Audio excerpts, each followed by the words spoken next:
Speaking of Uttar Pradesh, let's take you through this bill that Yogi Adityanath has now proposed, a draft bill, population control draft bill that has already been announced. In fact, it has been seen as a welcome move, considering that Uttar Pradesh is one of the most populous states in the country. About 20 crore people who live in Uttar Pradesh, amounts to around 16% of the population there. And it's about time that a population control law or a bill should be introduced, and it took this long.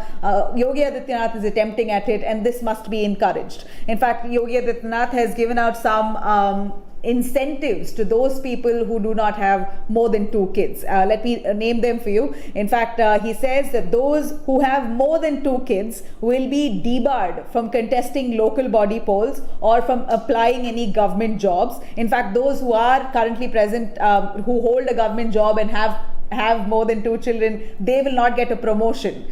He also further goes on to add that those with not more than 2 children will get special subsidies from the government, and many kinds of incentives is what the Yogi Adityanath government has promised if at all people help in controlling the population and don't have more than 2 kids. He says that this is unanimous. It's a law not meant to target any particular community, because all communities get affected with this law, affected in of course a positive way, we would assume, considering that resources are being extensively burnt out. There are too many people, too less resources. At a time like this, a population control bill, it seems like more than not a welcome move. Of course, Rajya Sabha is also likely to be discussing this on the population control law on the 6th of August when the monsoon session begins. We believe that Rajya Sabha MP Rakesh Sinha has already moved a private member's bill with this regard, as the chorus only grows louder for a new population control law. UP government has of course done this, and we are looking at now, of course, opposition will use any opportunity to politicize any issue. Quite naturally, the Samajwadi Party, the Congress, condemning this, saying that this is not a democratic move. Maybe so, but looking at the overburdening population in the country today, maybe such strict measures could be necessary. That's what we view it as. Now, let me take you through some more information coming in from Uttar Pradesh on a very tragic episode where about 41 people died due to lightning strikes. It appears that overall 60 people have died in North India due to lightning strikes. We're looking at areas like, of course, states like Rajasthan, Madhya Pradesh and Uttar Pradesh, where in a total of 60 people have died. 11 people from Jaipur have died, 3 from Dholpur, 4 from Kota and 1 from Baran. In fact, we're looking at Ashok Gehlot, Rajasthan, who's now promised 5 lakh ex gratia compensation to the family. In fact, we're also looking at Rajasthan, Uttar Pradesh itself. About 41 people have lost their lives. Here too, Uttar Pradesh government has promised 2 lakh compensation and 50,000 for those who have been injured.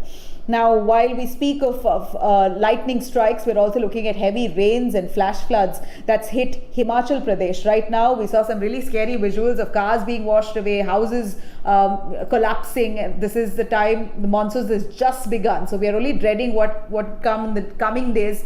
The Met Department has already sounded an orange alert, where 12th and 13th, the next 2 days, is going to be quite serious. We're going to see severe rains along the Himachal regions, along the plains and the hilly areas. Serious flash floods have been witnessed already. Evacuation process has already begun. Home Minister Amit Shah has promised all help to the Chief Minister of Uttar Pradesh. Dharamshala, we're seeing the streets completely flooded. Dharamshala is right now bearing the brunt of these flash floods.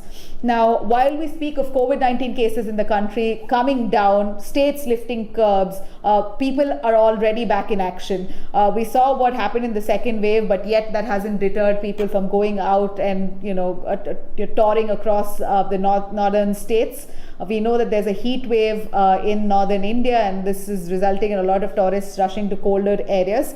This, of course, has really alerted where the Indian Medical Association, the IMA, has strictly warned against this kind of carelessness, and also requested the government, if it's a possibility for the government, to strictly ban any sort of gatherings. Now, if you allow tourism to take place, people will go gather around markets. You can't stop that. What can be done? Of course, COVID protocols can be put in place, and it's the duty of the police there to ensure vigil, and most importantly, a responsibility on you and I, on the public at large, to not burden the system, which already is burdened. We're looking at COVID cases that's dropped, but we don't want to see it rise, already triggering fears of a third wave now. While we speak of all of this, the annual Rath Yatra that's currently underway in Odisha, the Odisha's temple town, the Rath Yatra is on in full swing. Of course, this time they've avoided visitors. Only those temple officials, servitors, people belonging to those the temple town itself will be allowed to take through those processions, and only those with a COVID negative RT-PCR test will be allowed to be part of that procession. But we still saw visuals with thousands of people there along the Rath Yatra even as we speak. We had visuals that we were seeing right from the morning. In fact, the hours of the Rath Yatra, however, has been reduced from 12 hours to 6 hours. It is a huge festival. It's very symbolic for the community, but nonetheless, we're looking at a pandemic time. The Indian Medical Association President Jailal already, warning the government to avoid any such gatherings, because this it will spell doomsday. We really don't want to see what we saw in the second wave, do we? Now, we're looking at a quick word on protests that's erupted in Tamil Nadu. Were unconfirmed reports of bifurcation of the state. I know this certainly sounds vague, but this has happened. Twitter and Facebook had exploded with all this talk about a whole Kongu Nadu. Now, this really erupted with Murugan, who was the former state president of the BJP unit in Tamil Nadu. He has now been elevated to the post of Ministry of State for Fisheries. While he was in fact inducted into the Union Cabinet, his name, or the native, was listed as Kongu Nadu. It was, in fact, instead of Namakkal, it was listed as Kongu Nadu. That entire region, the Kongu Nadu region, in fact, has huge support for the BJP and for AIDMK. So this has been spoken about extensively, that maybe why not have a separate Kongu Nadu altogether. This is of course demotivated people supporting the DMK. They've hit out at the BJP for even suggesting bifurcation of the state. In fact, DMK is very sternly said that there is absolutely no possibility of a bifurcation, and that Namakkal, or the Kongu Nadu region, will be very much part of Tamil Nadu. There will be no bifurcation. They will not allow it to happen. But here, look at the social media already gung-ho about a separate state that will be carved out of Tamil Nadu, which will be called Kongu region. All the debate on social media on the pros and cons of it. Nonetheless, this DMK's government says that this is rubbish. They will not allow it.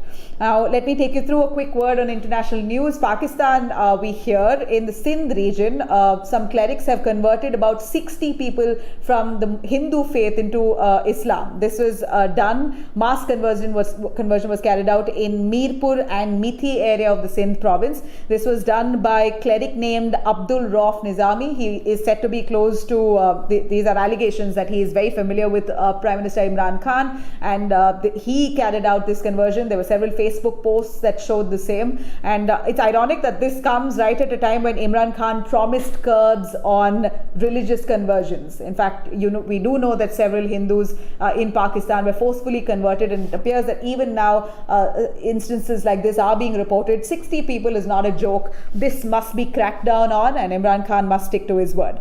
Now, a quick word on Chinese infiltration. We're looking at Chinese's latest line of actual control provocation. On the 6th of July, on Dalai Lama's birthday, while the region of Demchuk was celebrating Dalai Lama's birthday, Chinese troops came by that area with banners and flags and sat there for about half an hour and then left from that spot. Now, this is of course seen as Chinese's way of protesting against the Dalai Lama, and of course it's been at friction at the friction point along the Demchuk area with India as well for years now. It's intensified over the last few months, and it appears that China, we remember how Prime Minister Modi wished Dalai Lama on his birthday, and this of course has not gone down with China as well. well. And Chinese troops, in a sign of protest or whatever message that they wanted to send out, have come with their flags and with their some civilians and some banners, and have come to the Demchuk area, sat there for about half an hour, and then they've left.